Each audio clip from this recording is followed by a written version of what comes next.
Hello, and welcome to the Brain Over Binge podcast, where we share a simple, brain-based approach to ending binge eating. I'm Kathryn Hansen, your host, and I'm very glad to be co-hosting this show with master coach and author Cookie Rosenblum.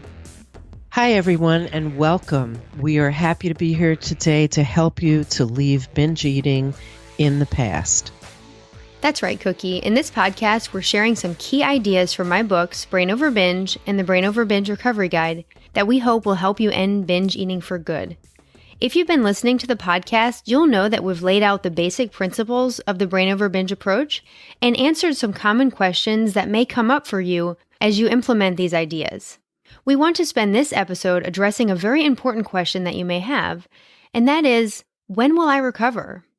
Understandably, you want binge eating to end for good. We know that, and that's what we want for everyone listening. But we also want you to know and remember that recovery happens on a different timeline for different people. Today we'll talk about why that is the case and why practice and perseverance is necessary if you are someone who doesn't see change right away. You know, one of the things that Kathryn and I encounter on a regular basis is that a lot of the men and women we work with seem to be, and I'll use this in quotes, addicted to the search for a cure. If this is you, you might find these things sounding kind of familiar.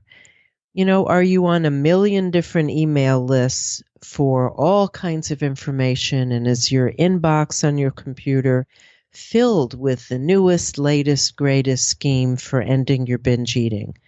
Or do you find yourself constantly searching the internet or looking through Amazon for the latest book?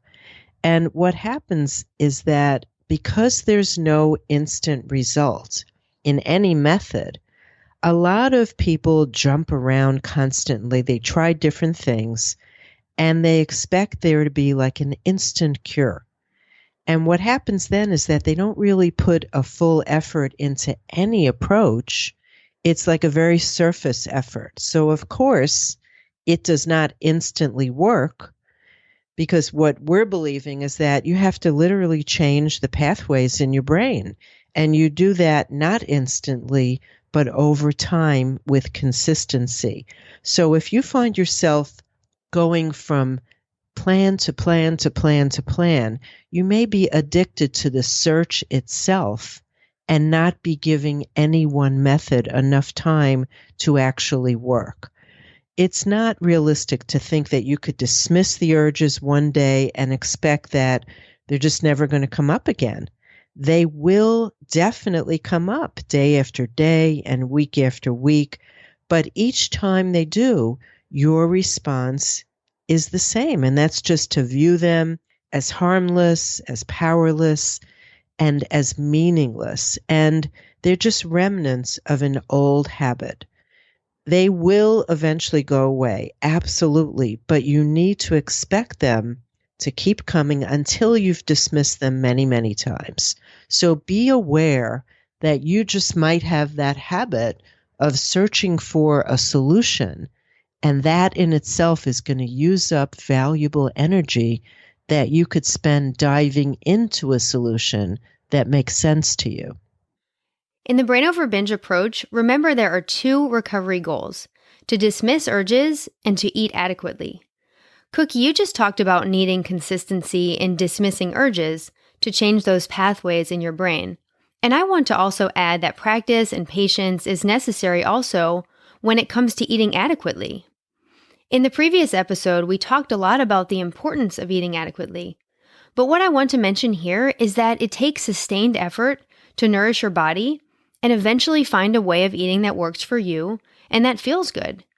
And that way of eating may continuously evolve and change as your physical needs change throughout your life.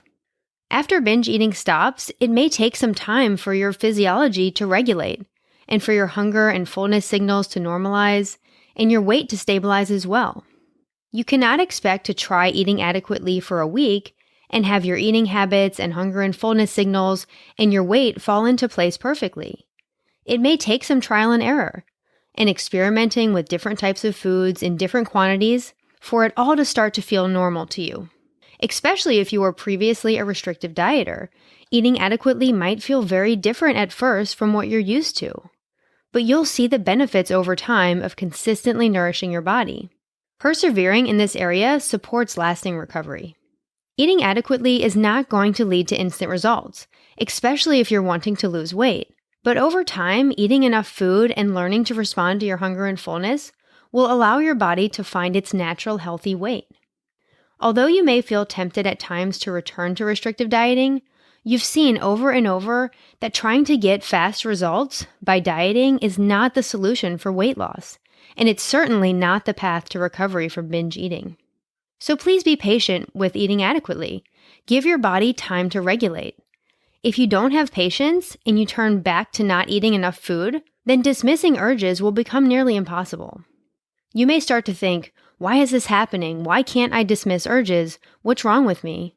But please consider that the problem could simply be that you're not consistently giving yourself enough food, and you're not persisting in the effort to nourish your body for any length of time. To recover, you need to nourish your body day after day, and dismiss that urge to return to restrictive dieting as well.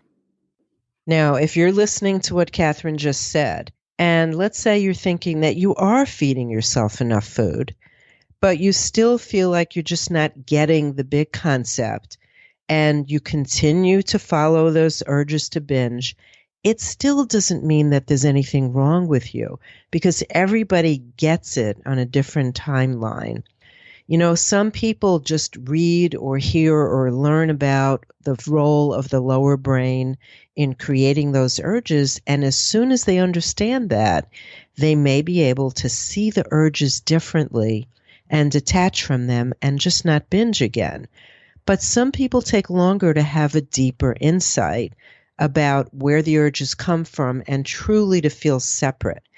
It's very much about being able to kind of rise above yourself and look down and see what's happening instead of being in the middle of it.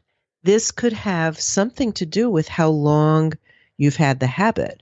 You know, we work with some people who've been binge eating for decades. And if you've been struggling for 10 or 20 or more years, this habit is more ingrained. Now, that does not mean that you're not capable of recovery. You are absolutely capable of recovery, but it's still going to take consistency and you seeing what the urges are and then being able to dismiss them and pick yourself up and get right back on track and not feel terrible about it when you do give in and slip. Yes, that's so important. If you do binge and you take that as evidence that you've failed or that you won't get this or that you're right back to square one, it's going to be much more difficult to make continued progress. Remember, a binge is just a failure to dismiss one urge. It doesn't mean all progress is lost. You can view any binge you have without judgment, without getting upset, because getting upset doesn't serve any useful purpose. That doesn't mean you won't take it seriously if you do have a binge. You'll want to look at the situation and look back and figure out what went wrong and at what point your lower brain got you to give in to the urge. You can learn from it and move forward with increased awareness and know that in the future you'll recognize these thoughts that tempted you to act. At this point, you may be wondering how many times you can expect to binge before you recover for good. And of course, there's no way we could answer that with any degree of certainty for everyone listening here. But the main message we want to get across is that everyone is different. Some people may binge once or twice before fully detaching from urges and never binging again. Some people 10 or 20 times, some more. But regardless of how many times a binge happens, you can stay consistent, you can learn from your mistakes, and don't take the binges as evidence of failure. If you do this, you're going to minimize the amount of binges that are going to occur in recovery, and you can be on a path to changing those brain pathways for good. Now, just like we can't predict the number of binges you'll have, we also can't predict how long the urges are going to keep coming up after you've stopped acting on them. And this is something that a lot of people that we work with stay fixated on. They get upset that the urges are still coming up. It's different for everyone, but in our view, it doesn't actually matter much. And this is something new that Kathryn and I have been discussing recently. It's kind of a new perspective about those urges and about the fact that they may keep coming up for a while. We are now looking at what actually constitutes successful recovery.